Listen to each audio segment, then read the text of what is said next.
Arium Tatsat.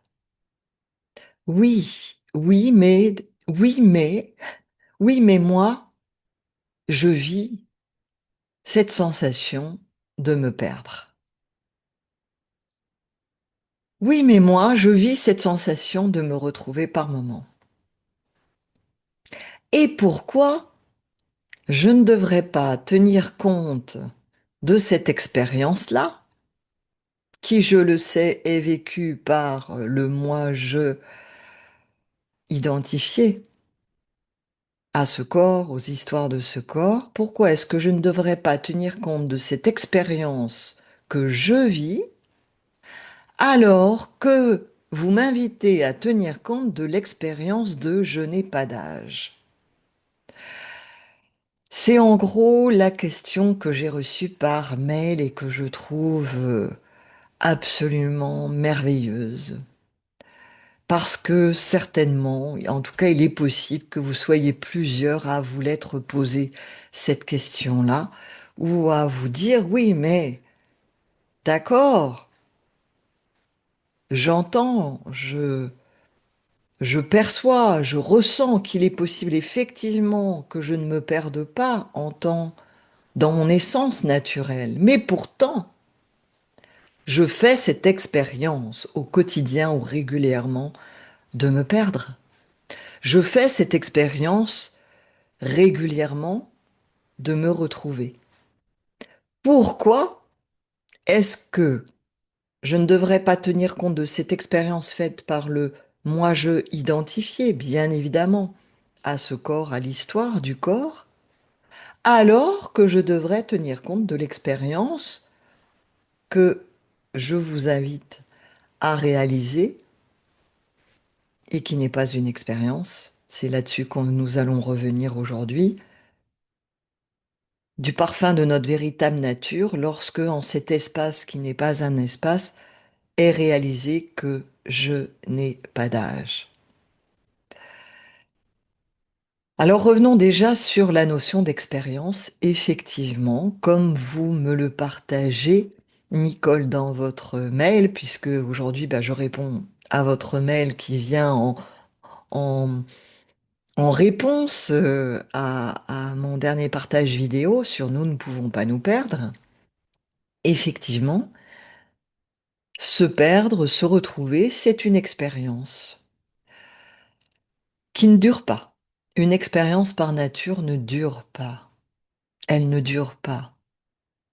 Elle est liée, les expériences sont liées au corps, sont liées aux organes des sens, à la vue, au toucher, aux sensations, aux émotions, aux ressentis. Et l'expérience n'existe que dans une relation de sujet avec un objet. Donc dans une relation sujet-objet.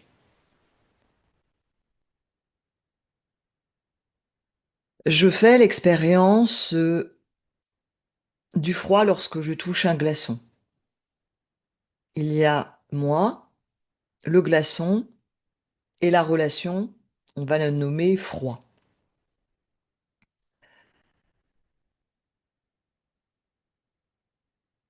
Je fais l'expérience d'une émotion qui va me traverser. Et c'est une expérience parce que cette émotion ne va pas durer. Alors on pourrait développer, parce que bien souvent nous croyons que, par exemple, la joie ou le bonheur, qui est ce après quoi nous aspirons tous, nous allons dans cette relation sujet-objet, nous allons avoir l'impression que c'est l'objet de nos désirs, bien souvent, qui va nous apporter le bonheur. Par exemple, si vous avez envie d'une maison, lorsque vous allez pouvoir partir en location dans une certaine maison, dans un certain lieu, vous allez être heureux, vivre le bonheur. Et nous allons avoir tendance à croire que le bonheur nous est apporté par la maison ou par la rencontre d'une personne, d'un homme, d'une femme, de votre famille, de vos enfants, où vous ressentez le bonheur. Ou que le bonheur provient de vous gagner au loto, de l'argent, ou d'objets que vous allez pouvoir acheter, qui vont vous apporter ce bonheur. Alors que le bonheur est en nous.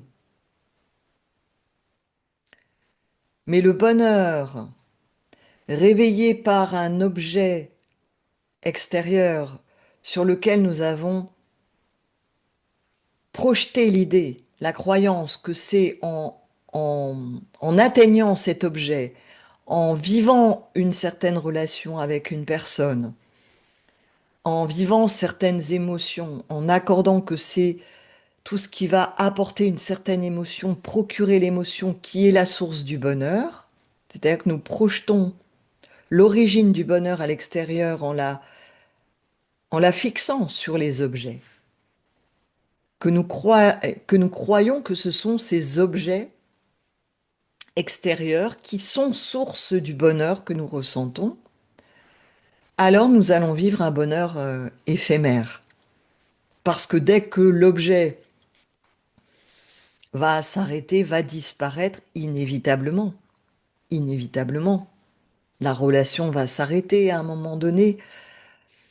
Votre fille, votre fils va rentrer chez lui, vous allez devoir quitter la maison de vos vacances, le lieu idyllique, les chaussures magnifiques que vous adoriez, source de bonheur, ben, vont vieillir, tout disparaît. Et le bonheur qui avait été accroché, identifié comme étant lié à l'objet extérieur, la source du bonheur, fait que le bonheur semble disparaître avec l'objet. Alors que le bonheur est en nous. Et fait écho à ce bonheur éternel qui n'est pas une expérience, qui est permanent, mais parce que la conscience identifiée, le mental, identifié à être quelqu'un, donc à être un sujet qui rentre en relation avec d'autres sujets qu'on va nommer dans ce cas-là des objets, même pour des êtres humains. On rentre dans une relation sujet-objet, fait que nous rentrons dans le monde de l'expérience, de l'éphémère, du temporel, de l'espace et du temps, dans le monde de la dualité.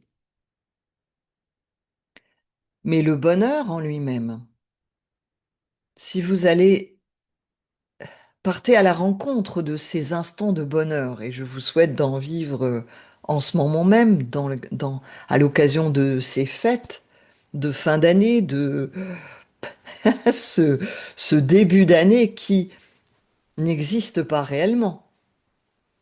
C'est un bon moment pour se rendre compte que tout le monde que nous construisons dans l'espace-temps est un monde défini de codes et qui n'existe pas réellement.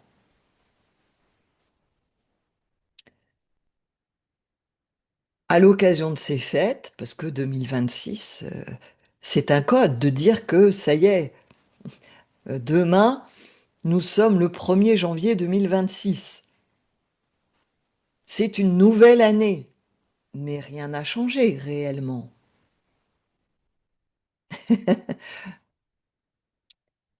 Je ne vais pas partir là-dessus, sinon je vais encore déraper. Déjà là, j'ai quitté le sujet initial. En tout cas, je pars sur quelque chose qui me semble important, qui se révèle en l'instant. La source de notre bonheur, n'est pas du domaine de l'expérience. Et les objets extérieurs dans ce monde duel en lequel se jouent toutes les histoires, se vit, s'expérimentent, se vivent les sensations, les émotions, les histoires, les goûts, les odeurs, et en lequel nous allons croire que le bonheur va provenir de l'extérieur, des objets, des êtres, des situations de vie, des expériences. En fait, ces objets, ces êtres que nous dotons de pouvoir, d'un pouvoir qu'ils n'ont pas, qui est le pouvoir de nous apporter le bonheur ou de nous apporter le malheur, on va dire, en opposition, si nous ne les avons pas, le non-bonheur. En fait, ce ne sont que des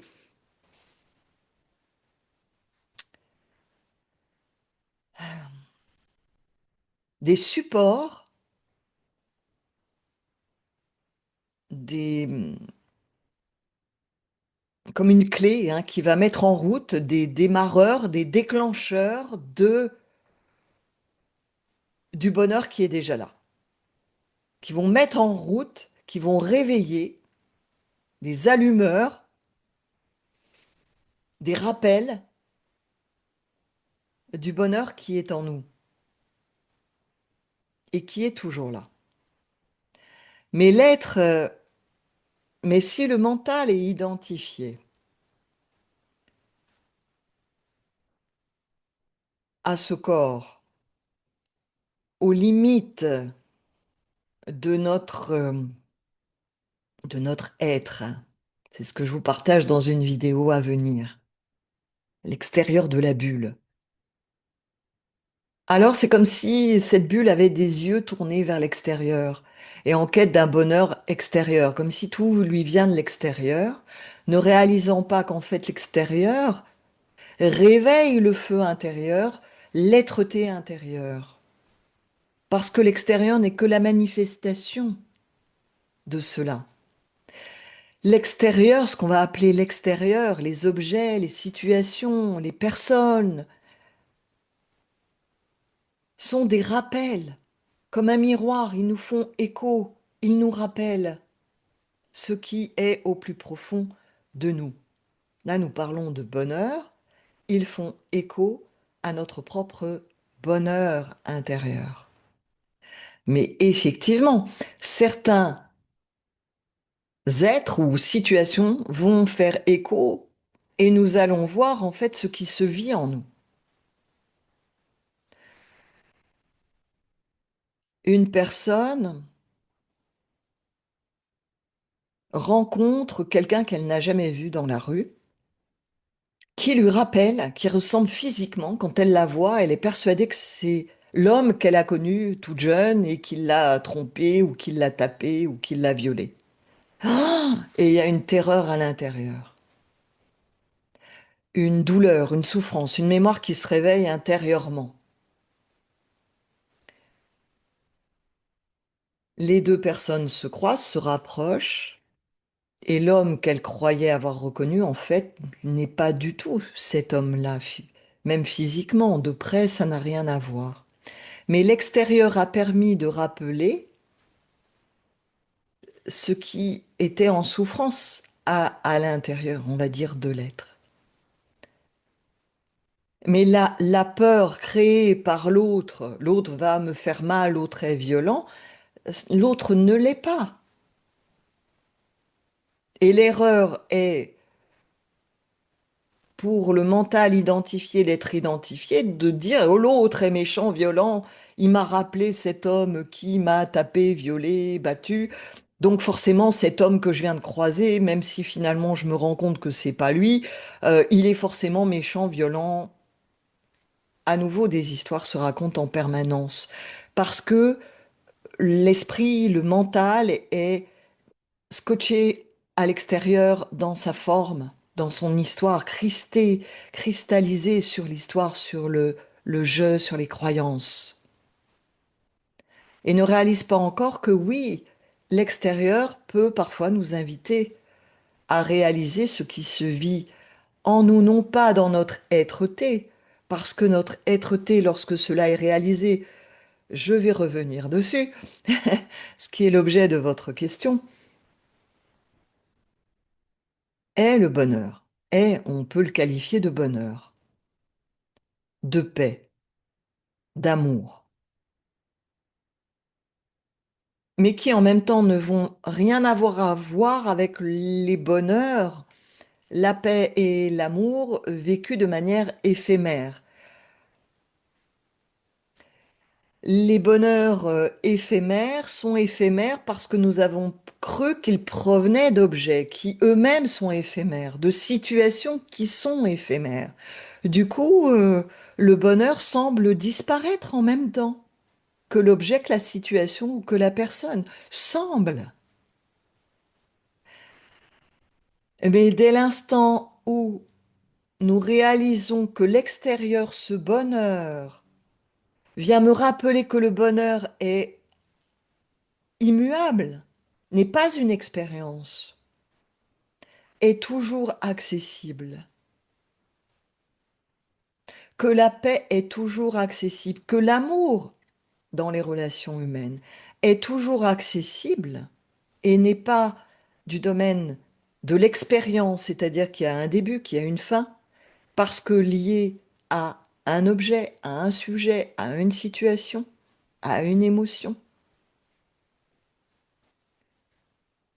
Lorsque nous réalisons que l'extérieur nous permet de voir, soit de nous rappeler qui je suis, le bonheur, la paix, l'amour, ou de nous rappeler qui je crois être réellement, moi avec mes histoires qui me font souffrir et qui se réveillent dès que les situations, là encore, vont réapparaître. Toutes ces histoires-là. Donc pourquoi vous parlez d'expérience? Oui, effectivement. La sensation de se perdre, de se retrouver, c'est une expérience. Vous l'avez vécu plusieurs fois.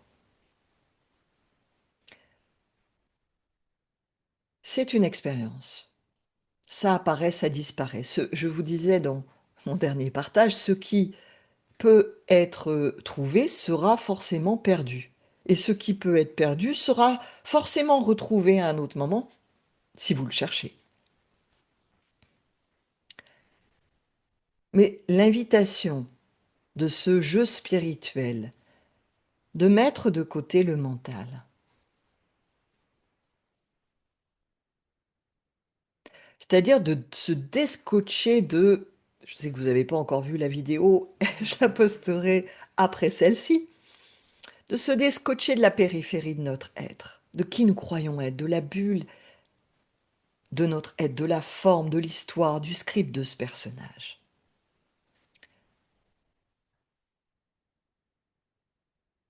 Revenir les yeux tournés vers l'extérieur, qui attendait le bonheur de l'extérieur, la complétude de l'extérieur, ou qui était en représentation vers l'extérieur pour se montrer être quelqu'un, une bulle spirituelle, qui pense bien, qui parle bien, qui sait, qui est pleine d'amour, qui attend de montrer qui elle est, d'être reconnue, d'être vue. Si nous arrêtons tout ce jeu-là, et c'est possible en l'instant, en revenant sur cette question simple, directe, qui n'est même pas une investigation,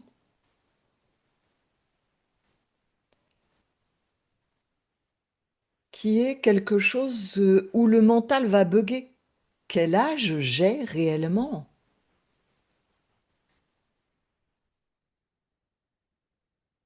Tout le monde va réaliser être sans âge. Et je l'avais partagé lors d'un satsang, donc je vous le partage aujourd'hui. Si vous, admettons, vous avez 10 ans et intérieurement, vous vous dites, la sensation, ce qui vient comme réponse, c'est j'ai 20 ans. C'est encore un âge dans l'espace-temps. Alors, je vous invite à voir quelle histoire se raconte qui est liée à cela. C'est, il y a quelque chose en vous qui s'agrippe là à l'histoire. D'accord, j'ai 70 ans au niveau du corps, mais intérieurement, j'ai 20 ans. Il y a une histoire qui se raconte à la périphérie de votre être, dans le script d'Antigone, euh, du rôle que vous interprétez dans la vie, de votre vie, qui est lié à une période de 20 ans, certainement que vous avez aimé, en laquelle vous vous sentiez le plus heureux, la plus heureuse. Et là, il faut revenir, mais et voir que c'est un attachement à une histoire qui vous fait préférer ressentir avoir 20 ans plutôt que 70 ans. Mais l'invitation, c'est de pousser plus avant. Donc là, dans ce cas-là, ça devient une investigation. Si, s'il y a des accroches à certaines périodes de vie qui ne veulent pas être relâchées, qui se vivent certainement comme un manque, un regret, un bon souvenir. Mais tout ça, ça fait partie de l'histoire, du script. L'invitation dans ce jeu spirituel, quel âge j'ai, s'il y a un âge qui surgit, c'est de, lorsque ça surgit, c'est de questionner. Ah oui, j'ai 20 ans, mais est-ce que je ne pourrais pas réellement dire que j'ai 5 ans, que j'ai 100 ans, que j'ai 300 ans? De sorte que le mental bug à un moment. Arrête d'être là encore avec ces histoires. D'accord, t'as pas 70 ans, mais regarde, t'as 20 ans.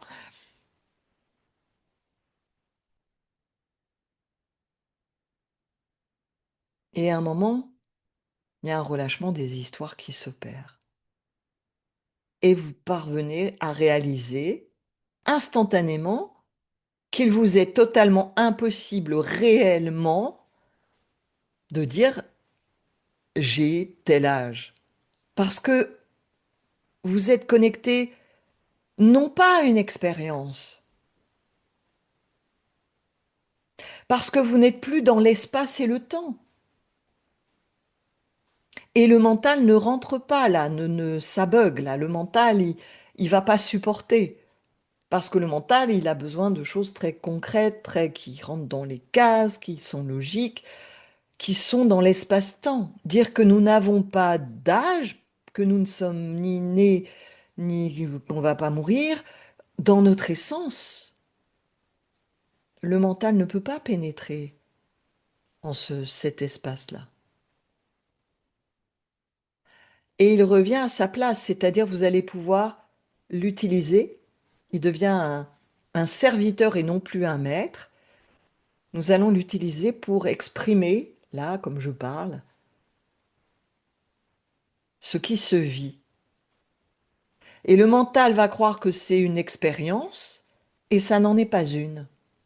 Parce que les expériences ont forcément lieu dans l'espace et le temps. Elles ont un début et une fin. Il est impossible, impossible de nommer expérience ce qui est réalisé comme n'ayant pas de début et pas de fin. Je ne peux pas dire que je suis né, je ne peux pas dire que je vais mourir. Là, oui, bien sûr, le corps est né, le corps va mourir.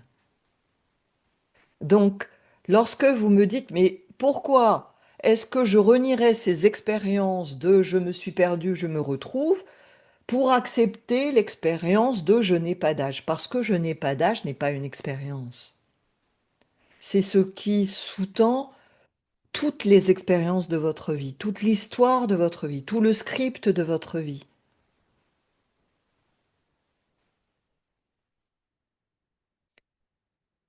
Et dans une de vos questions, donc je reviendrai dessus, hein, Fabienne, là je mélange les deux emails, je reviendrai dessus, où vous me demandez, mais Quelle est la particularité de votre enseignement? Ben voilà, ça en fait partie, mais je reviendrai dessus. C'est-à-dire que ce simple exercice, qui n'est même pas du domaine d'une investigation, il y a même pas à investiguer qui suis-je, c'est on va direct à ce qui se vit. Alors je dis une expérience spontanée directe parce qu'il faut trouver un nom, c'est un vécu, c'est une reconnaissance, une un dévoilement. On enlève les voiles qui ont été surimposés, ces voiles d'Isis, hein, dans l'enseignement de vie, surimposés sur notre vision, qui font que tout est vu avec des filtres, les filtres du mental, les filtres de l'histoire, les filtres du personnage. Là, nous ôtons tous les voiles, c'est le déchirement des voiles. Et c'est une réalisation, c'est pas une expérience. Nous réalisons l'essence de notre être.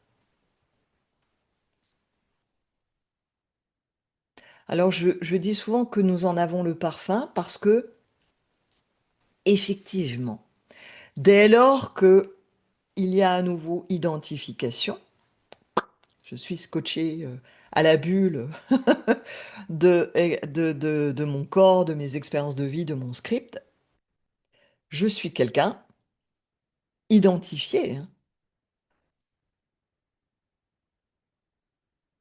Alors, à partir de ce mental identifié, il y a croyance d'avoir perdu qui je suis.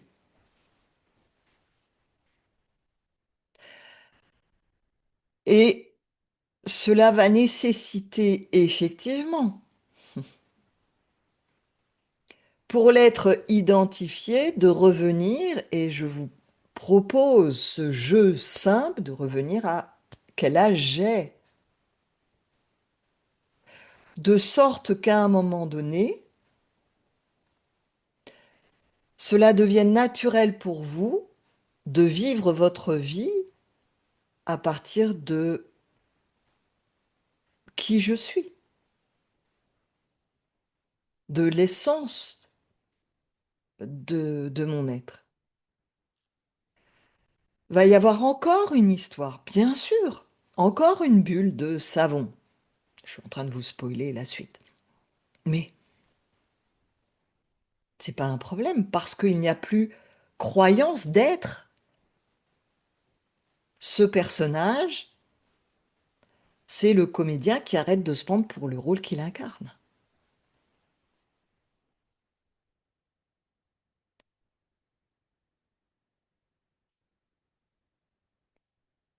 Donc oui, il est possible. Je disais, mais il n'y a rien à faire. Il n'y a rien à faire pour être qui nous sommes. Mais effectivement, pour les être très identifiés. Déjà, un être très identifié va ruer dans les brancards avec la vidéo passée, avec cette vidéo-ci, parce que attaché à faire quelque chose.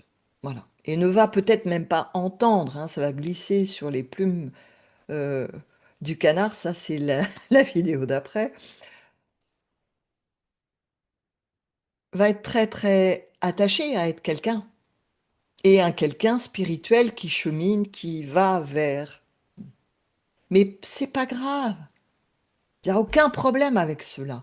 Donc dans ces cas-là, effectivement, des pratiques méditatives. En yoga, nous avons Antarmona, le silence intérieur. Donc Antarmona est une invitation justement à être, à réaliser que nous sommes silence. Mais lorsqu'on commence à les pratiques de Antarmona, nous réalisons qu'intérieurement, c'est tout sauf le silence.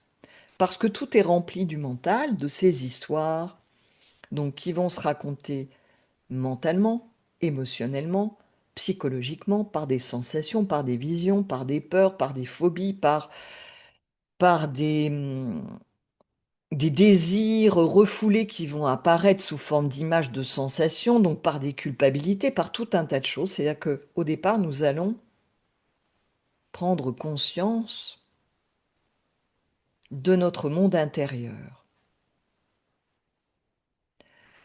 Mais je reviendrai dessus parce que là, ça va nous ouvrir sur tout un autre univers, donc je reviendrai lors d'un prochain partage.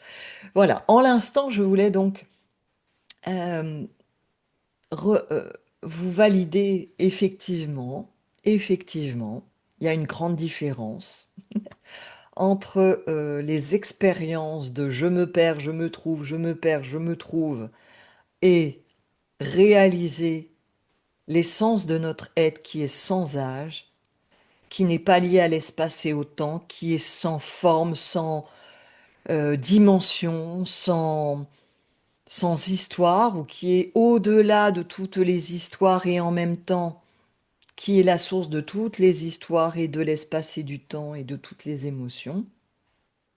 Ce que nous sommes n'est pas du domaine de l'expérience. Et nous pouvons, de manière simple, instantanée, sans investiguer, le réaliser par cette simple question en répondant en vérité. En réalité, si j'oublie l'âge du corps et les histoires, toutes les histoires, même celle de quand j'ai 20 ans, si c'est 20 ans qui est revenu, quel âge j'ai? Et tout le monde le vit. Alors, je vous partageais dans une vidéo que tout le monde l'avait vécu dans le premier groupe et m'est revenu, et me revient là en l'instant, que le lendemain, c'était durant un présentiel, j'ai invité chacun, chacune à revivre cela, c'est-à-dire à réaliser à nouveau quel âge j'ai, je n'ai pas d'âge. Et chaque personne, j'invitais donc chaque personne à le vivre, on était en présentiel, donc on prenait le temps pour chacun je prenais le temps d'être avec chacun et de poser la question.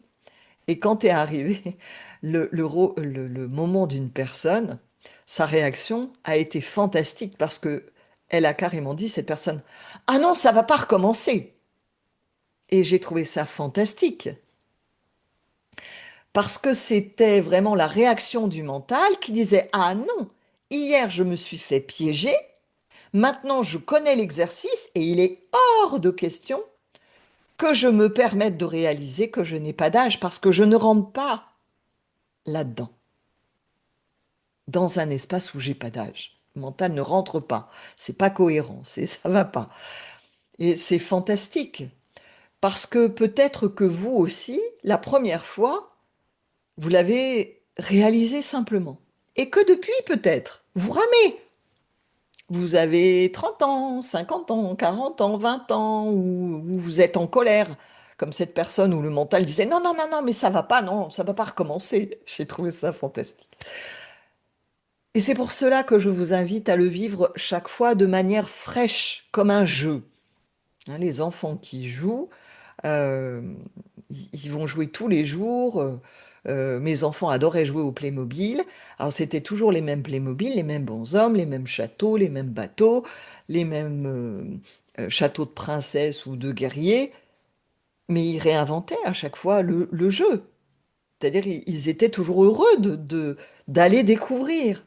Et là, c'est pareil, l'invitation, avec ce jeu spirituel. Quel âge j'ai? C'est d'être neuf, d'être frais, d'être disponible, d'être comme un enfant. Pas de connaître la réponse, parce que le mental, il connaît la réponse. Et si c'est lui qui commence à vous donner la réponse, vous restez en fait à la périphérie.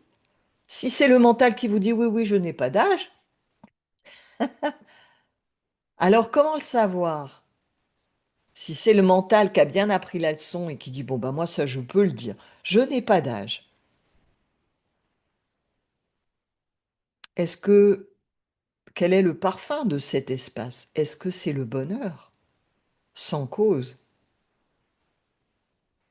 Est-ce que cet espace a le parfum du bonheur sans cause? Est-ce que cet espace a le parfum de la paix? Même si à l'extérieur, il y a la guerre dans votre vie, hein, je parle rien que dans votre vie, dans votre vie quotidienne, des petites guerres, mais des guerres. Est-ce que le parfum de ce qui est sans âge en vous est l'amour? Alors que peut-être dans votre vie, vous avez la sensation que personne vous aime, que vous n'avez pas d'amoureux, d'amoureuse, que vos enfants ne veulent plus vous voir, que plein de choses.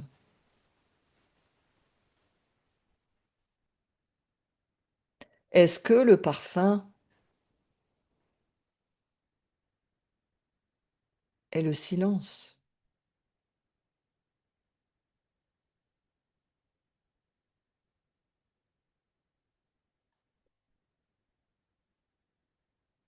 Hariom Tatsat.